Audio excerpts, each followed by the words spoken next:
नमस्कार, स्वागत है आप सभी का आज के इस वीडियो में। एंड इस वीडियो में हम कुछ इंपॉर्टेंट पॉइंट्स के बारे में बात करने वाले हैं। जैसा कि आप सभी को पता है कि एवरी संडे को हमारा प्राइम डिस्कशन सेशन होता है, जो कि काफ़ी अच्छा होता है। लगभग सभी लोगों को यह सेशन काफ़ी अच्छा लग रहा है, इसलिए नीरज सर ने यह इन्फॉर्मेशन भी दिया है कि इसमें और भी चेंजेस किए जाएंगे, सुधार किए जाएंगे, मतलब इस सेशन को और भी ज़्यादा बेहतर बनाया जाएगा। तो येस्टरडे के सेशन से मैंने कुछ इंपॉर्टेंट पॉइंट्स को नोट किया है, जिसके बारे में हम इस वीडियो में बात करने वाले हैं। तो सबसे पहले अगर हम नेशनैलिटी एंड सिटीजनशिप की बात करें तो इसके रिगार्डिंग ढीलन सर के पास एक क्वेश्चन आया था, तो ढीलन सर ने काफ़ी अच्छे से आंसर भी दिया है। जैसा कि आप सभी को पता है कि जब आप इकोसिस्टम प्रोफाइल में जाते हैं तो वहाँ पर आपको कई ऑप्शंस नज़र आते हैं। उसमें से दो ऑप्शन ये भी होता है, पहला कंट्री ऑफ रेजिडेंस यानी कि सिटीजनशिप, एंड दूसरा ऑप्शन आपको नज़र आता है नेशनैलिटी का। तो मैक्सिमम लोग जो होते हैं फ्रेंड्स, इन दोनों वर्ड्स का एक जैसा मतलब समझते हैं, जबकि ऐसा नहीं है फ्रेंड्स। इन दोनों वर्ड्स में डिफरेंस होता है, अंतर होता है। अगर हम नेशनैलिटी की बात करें तो किसी भी व्यक्ति की राष्ट्रीयता यानी कि नेशनैलिटी उसके जन्म स्थान से होता है। यह एक जन्म से जुड़ा हुआ कॉन्सेप्ट है और नेशनैलिटी को चेंज नहीं किया जा सकता है। अगर हम सिटीजनशिप की बात करें तो किसी व्यक्ति को किसी देश की गवर्नमेंट द्वारा नागरिकता यानी कि सिटीजनशिप प्रदान की जाती है।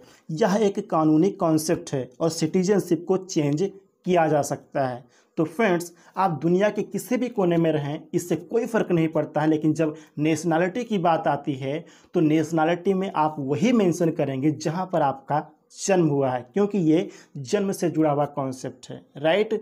फॉर एग्जांपल अगर हम ढीलन सर का एग्जांपल लें तो ढीलन सर, आप सभी को पता है कि ढीलन सर का जन्म इंडिया में हुआ है। तो जब वो नेशनैलिटी में मेंशन करेंगे तो नेशनैलिटी में वो इंडिया ही मेंशन करेंगे, लेकिन जो कंट्री ऑफ रेजिडेंस है यानी कि जो सिटीजनशिप है, तो उसमें जब उनको मेंशन करना होगा तो वो कनाडा में रहते हैं, इसलिए वो कनाडा ही मेंशन करेंगे। उम्मीद है कि इस पॉइंट को आप सभी लोग काफ़ी अच्छे से समझ गए होंगे फ्रेंड्स। इसके अलावा अगर हम यहाँ पर O-वेरीफाई की बात करें, वेरिफिकेशन प्रोसेस की बात करें, तो कुछ लोग यहाँ पे इसके रिगार्डिंग कंफ्यूज हैं, कुछ लोग यहाँ पे डॉक्यूमेंट को लेकर कंफ्यूज हैं, कुछ लोग यहाँ पर मोबाइल नंबर को लेकर कंफ्यूज हैं, कुछ लोग यहाँ पे पैन कार्ड को लेकर कंफ्यूज हैं। तो इसके रिगार्डिंग भी ढीलन सर ने काफ़ी अच्छे से आंसर दिया और काफ़ी अच्छा डिस्कशन हुआ इस सेशन में इसके रिगार्डिंग। तो इसके रिगार्डिंग मैं आपको बताना चाहूँगा फ्रेंड्स कि वेरिफिकेशन प्रोसेस की रिगार्डिंग आपको इतना कन्फ्यूज होने की ज़रूरत नहीं है। ये प्रोसेस काफ़ी ज़्यादा ईजी रहेगा, आसान रहेगा। आप बहुत ही आसानी से आप अपना वेरिफिकेशन प्रोसेस कंप्लीट कर पाएंगे। एक दो बार कंपनी की तरफ से इसके रिगार्डिंग इन्फॉर्मेशन भी दिया गया है कि 3 मेजर स्टेप्स रहने वाले हैं, जिसके थ्रू आप अपना वेरिफिकेशन प्रोसेस कंप्लीट कर पाएंगे। फर्स्ट स्टेप रहेगा डॉक्यूमेंट को अपलोड करना, यानी कि जो भी आपका गवर्नमेंट इशूड डॉक्यूमेंट है, जैसे कि आधार कार्ड हो गया। अगर हम इंडिया की बात करें तो इंडिया में लगभग सभी के पास आधार कार्ड उपलब्ध होता है। तो फर्स्ट स्टेप है आपका डॉक्यूमेंट को अपलोड करना, जैसे कि आधार कार्ड हो गया। सेकेंड स्टेप आपका रहेगा फेस डिटेक्शन का, यानी कि जिस फ़ोन के थ्रू अपना वेरिफिकेशन प्रोसेस आप कंप्लीट कर रहे होंगे तो उस फ़ोन के कैमरे के सामने आपको खड़ा होना होगा एंड कुछ ही सेकंड के अंदर आपका जो फेस है उसे डिटेक्ट कर लिया जाएगा, यानी कि फेस डिटेक्शन का जो प्रोसेस है वो कुछ ही सेकंड के अंदर आपका कंप्लीट हो जाएगा। इसके बाद जो थर्ड स्टेप रहेगा वो रहेगा फेस के साथ में आपका जो डॉक्यूमेंट है जिसे आपने फर्स्ट स्टेप में अपलोड किया है, तो थर्ड स्टेप में फेस के साथ में उस डॉक्यूमेंट को साथ में लेके खड़े होना, यानी कि आपको कैमरे के सामने खड़ा होना होगा या आपका जो फेस है एंड फेस के साथ में जो आपका डॉक्यूमेंट रहेगा तो वो यहाँ पे डिटेक्ट कर लिया जाएगा। तो ये इस प्रकार से आपका कुछ ही सेकंड के अंदर तीसरा प्रोसेस भी कंप्लीट हो जाएगा। तो ये 3 मेजर स्टेप्स के बारे में कंपनी के द्वारा इन्फॉर्मेशन दिया गया है। इसके अलावा अधिक इन्फॉर्मेशन के लिए हमें वेट करना है जब भी इकोसिस्टम में अपना जो O-वेरीफाई है उसका इंटीग्रेशन कंप्लीट हो जाएगा। जब वेरिफिकेशन का प्रोसेस स्टार्ट होगा तो उसके रिगार्डिंग हमें और भी अधिक इन्फॉर्मेशन, मतलब कंप्लीट इन्फॉर्मेशन ऑन पैसिव के द्वारा प्रोवाइड की जाएगी, जिससे कि हम बहुत ही आसानी से अपना वेरिफिकेशन प्रोसेस कंप्लीट कर पाएंगे। तो ये केवल 3 मेजर स्टेप्स के बारे में कंपनी के द्वारा बताया गया है फ्रेंड्स। तो अगर आप इंडिया में रहते हैं एंड अगर आपके पास आधार कार्ड है या फिर इसके अलावा ड्राइविंग लाइसेंस, पासपोर्ट, ये हमें रियल टाइम पे देखना होगा कि इंडियन एफिलिएट्स के लिए हमें यहाँ पर क्या क्या ऑप्शंस प्रोवाइड किए जाते हैं, जिसके थ्रू हम फर्स्ट स्टेप बहुत ही आसानी से कंप्लीट कर पाएंगे। और ये भी ध्यान रखिएगा कि कंट्री के अकॉर्डिंग हमें यहाँ पर डिफरेंट डॉक्यूमेंट के ऑप्शंस प्रोवाइड किए जाएंगे वेरिफिकेशन प्रोसेस को कंप्लीट करने के लिए। और रही बात यहाँ पे मोबाइल नंबर की, तो जब मोबाइल नंबर की बात होती है तो कुछ लोग इसको लेकर भी कंफ्यूज हैं कि इकोसिस्टम प्रोफाइल में जो हमारा मोबाइल नंबर ऐड है या फिर आधार कार्ड में जो मोबाइल नंबर लिंक है, क्या ये दोनों सेम होना चाहिए या फिर डिफरेंट होने से भी चलेगा। तो मैं आपको बताना चाहूँगा फ्रेंड्स कि इन दोनों में अगर आपका मोबाइल नंबर सेम है तो भी चलेगा, डिफरेंट है तो भी चलेगा, इससे आपको कोई भी दिक्कत नहीं होने वाली है।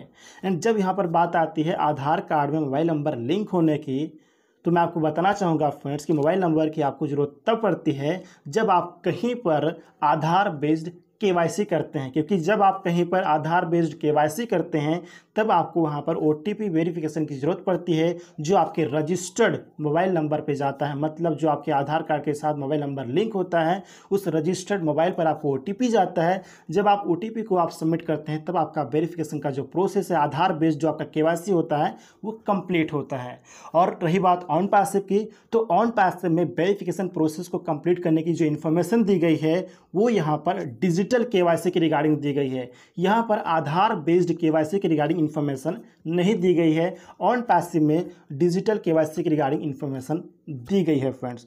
तो इसको हम बहुत ही सिंपल रखते हैं कि आपका आधार कार्ड में मोबाइल नंबर लिंक होना चाहिए कि नहीं होना चाहिए। तो ये मेरा पर्सनल सजेशन है फ्रेंड्स कि अगर आपके आधार कार्ड में आपका कोई परमानेंटली जो आप मोबाइल नंबर यूज़ करते हैं अगर आपका लिंक है बहुत अच्छी बात है, अगर नहीं लिंक है तो आप लिंक करवा सकते हैं। क्योंकि अगर कहीं किसी प्लेटफॉर्म पर आपको आधार बेस्ड केवाईसी करना हो तो आप बहुत ही आसानी से कर पाएंगे, वहाँ पर जो आपका ओटीपी वेरिफिकेशन है वो आप बहुत ही आसानी से कंप्लीट कर पाएंगे। तो ये मेरा पर्सनल सजेशन है, अगर कर लिया बहुत अच्छी बात है, नहीं किया तो आप करवा सकते हैं, कोई दिक्कत नहीं है, बहुत अच्छी बात है, राइट। बट ऑन पैसिव में ओटीपी वेरिफिकेशन की या फिर आधार बेस्ड केवाईसी की इन्फॉर्मेशन नहीं दी गई है, यहाँ पर डिजिटल केवाईसी की इन्फॉर्मेशन दी गई है। उम्मीद है कि ये पॉइंट भी आपको आसानी से समझ में आ गया होगा फ्रेंड्स। बात करें अगर हम यहाँ पर ओकंड की, तो ओकंड की रिगार्डिंग यहाँ पर ढीलन सर ने काफ़ी अच्छा एक यहाँ पे इन्फॉर्मेशन दिया है कि जो अब हमारा ओ कनेक्ट है फ्रेंड्स वो मल्टीपल प्रोडक्ट का बेस है। मतलब ये एक अकेला प्रोडक्ट नहीं है, हम इसे केवल वेबिनार प्लेटफॉर्म के रूप में देखते हैं कि हम यहाँ पर वेबिनार लिंक क्रिएट करते हैं एंड वेबिनार ऑर्गेनाइज करते हैं, कंडक्ट करते हैं, तो हम सिर्फ इतना ही समझते हैं ज़्यादातर। लेकिन फ्रेंड्स हमारा जो ओ कनेक्ट है ये एक ऐसा सोल्यूशन है जो मल्टीपल प्रोडक्ट्स की हेल्प करेगा, जैसे कि हमारा ओ अकेडमी हो गया या फिर यहाँ पे मीडिया प्लेटफॉर्म हो गया, स्ट्रीमिंग के लिए हो गया, या फिर हमारा जो ओ स्टाफ है, ऐसे कई सारे प्लेटफॉर्म हैं जिसका ओ कनेक्ट यहाँ पे हेल्प करेगा, राइट। तो आने वाले टाइम में हम बहुत सारे प्रोडक्ट्स में इसे यूज होते हुए देख पाएंगे। बात करें अगर हम विड्रॉल की, तो विड्रॉल की रिगार्डिंग आप सभी को पता है कि स्पेशली इंडिया के लिए ऐसा ने कई ऑप्शंस के बारे में इन्फॉर्मेशन दिया है, जैसे कि ऑन पैसिव डेबिट कार्ड हो गया, नेट बैंकिंग हो गया या फिर यूपीआई ऑप्शन हो गया। अगर हम इस टाइम की बात करें तो इकोसिस्टम में विड्रॉल की रिगार्डिंग दो ऑप्शन उपलब्ध है, पहला बैंक ऑप्शन एंड दूसरा क्रिप्टो ऑप्शन। तो रियल टाइम पे हमें देखना होगा फ्रेंड्स, जब विड्रॉल का प्रोसेस जो हमारा पेंडिंग विड्रॉल है तो उसको रिलीज होने का जो प्रोसेस है जब स्टार्ट होगा तो हमें रियल टाइम पे देखना होगा कि हमें कौन सा ऑप्शंस प्रोवाइड किया जाता है।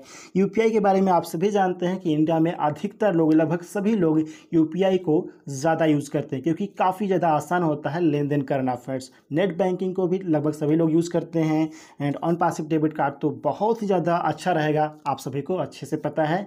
ऑन पैसिव डेबिट कार्ड जो रहेगा उसको हम ऑर्डर करेंगे, उसका वर्चुअल कार्ड भी जनरेट हो जाएगा, फिजिकली जो फिजिकल कार्ड होगा वो भी हमारे एड्रेस पर पहुंच जाएगा, जिसको हम कहीं भी यूज़ कर पाएंगे, बहुत ही आसानी से यूज़ कर पाएंगे। तो रियल टाइम पे हम देखते हैं फ्रेंड कि हमें कौन सा ऑप्शन विड्रॉल के लिए प्रोवाइड किया जाता है। तो ये थे कुछ इंपॉर्टेंट पॉइंट्स जिसके रिगार्डिंग मुझे आपसे बात करनी थी। उम्मीद है कि ये सभी पॉइंट आपको आसानी से समझ में आ गए होंगे एंड ये वीडियो भी आपको इन्फॉर्मेटिव जरूर लगी होगी। वीडियो इन्फॉर्मेटिव लगी तो वीडियो को लाइक शेयर एंड चैनल को सब्सक्राइब जरूर कर लीजिएगा।